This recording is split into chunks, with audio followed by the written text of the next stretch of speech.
Assalamualaikum warahmatullahi taala wabarakatuh. Selamat sejahtera. Tuan-tuan, tolong share, tolong like, tolong subscribe.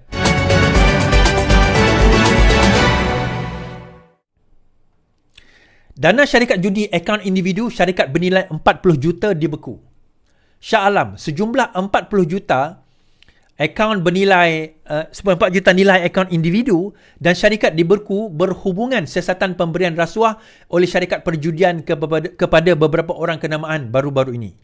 Memetik laporan sumber utusan Malaysia, tindakan itu diambil Suruhanjaya Penjagaan Rasuah Malaysia susulan tangkapan 13 individu termasuk Tan Sri dan Datuk Sri yang dijalankan sebelum ini. Sumber memberitahu SPRM sedang mengesan beberapa individu yang dipercayai berada di negara jiran dan sebuah negara Eropah sejak seminggu lalu. Nama individu tersebut mungkin akan didedahkan sekiranya masih enggan tampil membantu siasatan.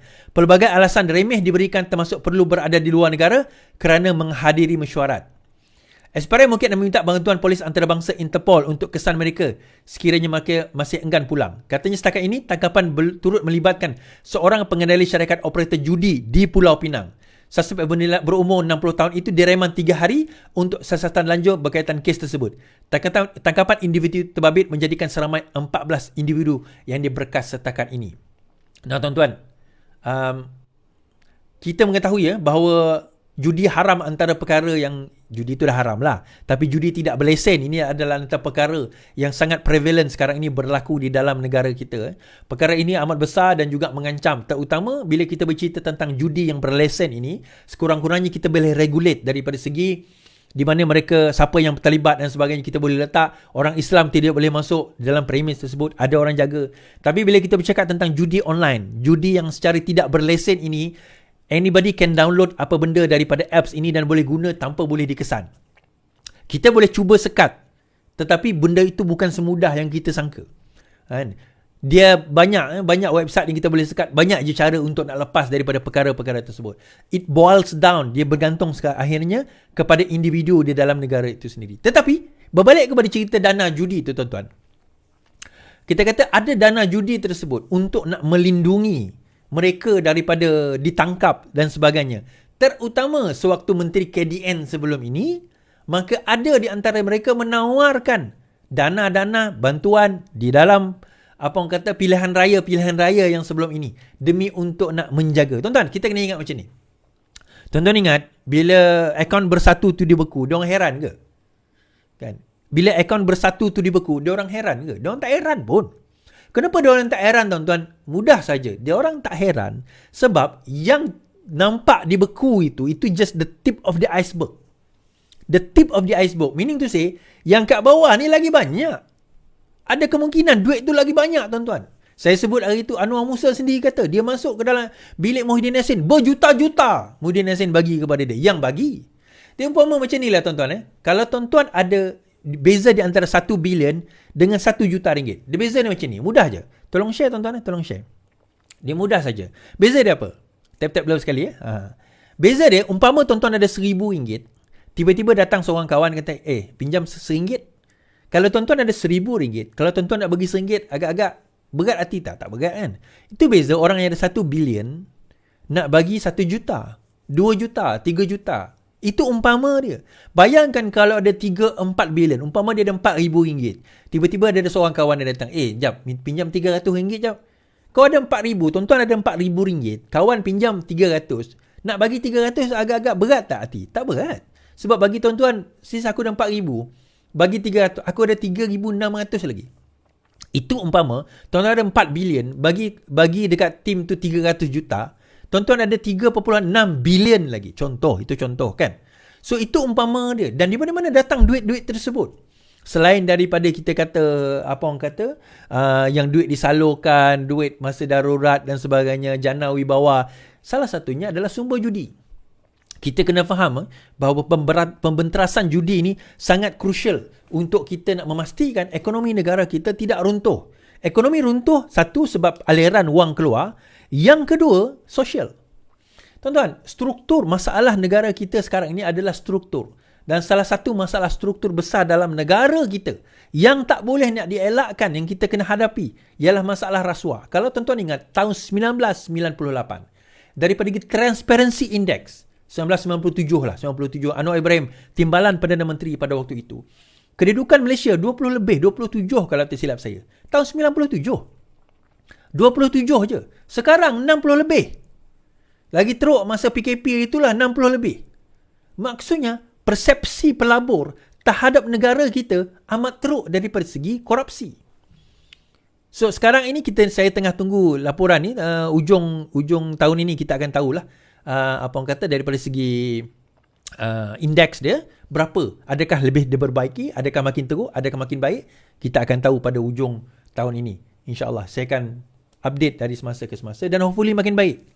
Sebab dengan persepsi tersebut, ni umpama macam ni lah, kalau saya pelabur luar, saya nak pilih kat mana saya nak melabur, saya tengok negara yang paling kurang korupsi. Singapore top 5 in the world, top 5, transparent. Persepsi sebab itu orang sanggup melabur dalam negara dia walaupun negara dia kecil. Top 5 tuan-tuan. Scandinavian country tak payah cerita lah, dekat Europe tu. Norway, Sweden, sebagainya itu tak payah cerita. Even UK, US pun nombor 11. Still okay. Brunei pun nombor 30 tuan-tuan. Kita 60. Allah, teruknya. Jadi sekarang ini kita cuba nak memperbaiki image tersebut. Dan itulah peranan paling besar yang kita nak kena banteras tuan-tuan. Kita nak kena bentuk dan apa orang kata dan lawan balik. Perkara itu yang kita kena betulkan balik. Anwar Ibrahim sekarang lead, dia nak betulkan balik. Dan segala kes-kes yang berlaku, kes Zahid, kes Najib, kes Zana Wibawa, kes Hamzah Zainuddin, semua kes ini termasuk Hamzah Zainuddin hari itu kena serbu rumah dia, jangan tak tahu, berkenaan dengan LHDN, semua ini sedang berlangsung dan let the law take its course. Biarkan undang-undang tu meneruskan. Kalau dia bersalah, dia bersalah. Kalau dia tak bersalah, dia tak bersalah. Perdana Menteri tak masuk campur. Supaya memberi keyakinan kepada pelabur dan juga pelaburan di dalam negara kita. Baru ni, tuan-tuan tak perasan tau. Tapi Sime Darby sudah take over, sudah beli 60 lebih % saham UMW. United UMW apa? Yang tuan punya apa orang kata Honda apa UMW apa? Toyota, Honda. Itulah yang itulah syarikat itulah kan. UMW Malaysia telah dibeli oleh Sime Darby. Kenapa tuan-tuan? Yang pertama, hari itu apa orang kata Tesla mengumumkan akan melabur puluhan bilion ringgit di dalam Malaysia.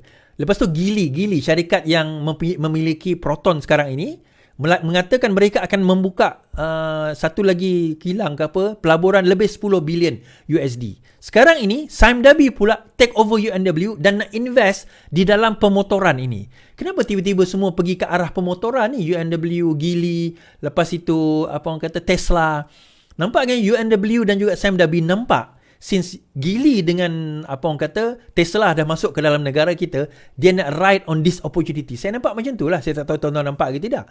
So bermakna ada kerancakan ekonomi daripada industri yang bukan kerajaan. Selama ini, yalah memang ada orang kata UMW, I think UMW kot ke Sandabi. Mesti ada share government ke dalam tu. Tak kisahlah. Tapi poinnya adalah swasta mula dah berminat untuk take over, mergers dan sebagainya. Disebabkan oleh ada pergerakan dalam industri. And yang terbaik tuan-tuan, inflasi kita telah turun daripada 4% pada Perdana Menteri memerintah pada masa mula take over. Masa take over hari itu, Perdana Menteri memerintah 4%, hari ini turun kepada hanya 2% kadar perubahan inflasi dalam negara kita. Meaning to say, kalau trend ini semakin baik tuan-tuan, tak mustahil kita akan ada negative inflation. Tidak lama lagi. Of course, nak selesaikan masalah ini, it will take time. Saya teringat dulu masa geng-geng, ingat tak geng-geng TikTok yang pakai yang pakai telur tu. Yang pakai telur, ingat tak? Gambar telur tu. Apa jadi pada dia orang? Mana geng-geng TikTok yang pakai telur tu? #VPN tuan-tuan. #VPN. Baik. Cerita PRK Johor. PRK ini tentang Johor lawan Anasi Luar. Pemuda Johor berkata, PRK negeri ini bukanlah soal PH dan BN menentang Perikatan Nasional. Sebaliknya, ketuanya Nur Azlin Amros berkata, ia pertembungan Johor melawan Anasi Luar yang membawa unsur yang bertentangan nilai bangsa dan Johor. Dalam PRK ini, lihatlah begitu ramai para pencatur politik diterbangkan dari seluruh negara, dari utara, bahkan dari timur tanah air. Masing-masing tidak dapat menyembunyikan keinginan mencampuri urusan kita di selatan, katanya. Tambah Nur Azlin, gelombang yang dibawa PN bukanlah gelombang perubahan, tetapi gelombang bertujuan merosakkan negeri. Ia memang ada gelombang yang kita rasai, tetapi apa yang dibawa bukanlah gelombang perubahan. Sebaliknya, gelombang adalah gelombang yang merosakkan negeri dengan unsur-unsur luar yang nyata bertentangan dengan nilai Johor Darul Takzim. Tuan-tuan, virus Perikatan Nasional ini, mula-mula datang pun, Hadi dah suggest apa? Lembaga pengampunan ini tak betul. Lembaga pengampunan ini tidak mengikut Islam. Lembaga pengampunan ini tidak berjaya. Bukanlah Islamik, bercanggah dengan Islam. Itu sendiri pun dah menyanggah apa yang nak dibawa oleh perlembagaan kita dan kuasa yang di-Pertuan Agong. Itu virus yang saya maksudkan. Itulah virus yang kita maksudkan. Jadi bila kenyataan simpang jeram ni ada mungkin ada masalah. Saya setuju. Simpang jeram ada masalah, di Bakri tu ada masalah kerana pengaruh PAS tu ada kat situ. Terutama mereka masih lagi bermain dengan sentimen bangsa. Dua imam, sembelihan tak halal. UMNO ni bukan Islam. Ada yang mengatakan kafir. Saya tak kata dekat Bakri, tapi ada masih lagi mereka yang berpandangan bahawa UMNO itu kafir, kata. Selain daripada PAS undi kafir. Tidak berlawan dengan Islam dan sebagainya. Itu antara masalah yang sekarang ini melanda negara kita. Ada yang tanya, Ramli Johari, ini saya terbaca. Ada yang kata, ekonomis kata negative inflation juga tak bagus untuk ekonomi. Komen sikit. Baik. Negative inflation yang berterusan pun tak bagus untuk ekonomi, betul. That's why kalau ada negative inflation, berkemungkinan OPR akan naik. That's why OPR itu digunakan untuk stabilize. Dia umpama pelampung yang digunakan untuk stabiliskan keadaan inflasi. Semua rakyat menyimpan tak berbelanja pun tak baik juga. Semua rakyat berbelanja tak menyimpan pun tak baik juga. So dalam ekonomi ni, cycle tu perlu balance.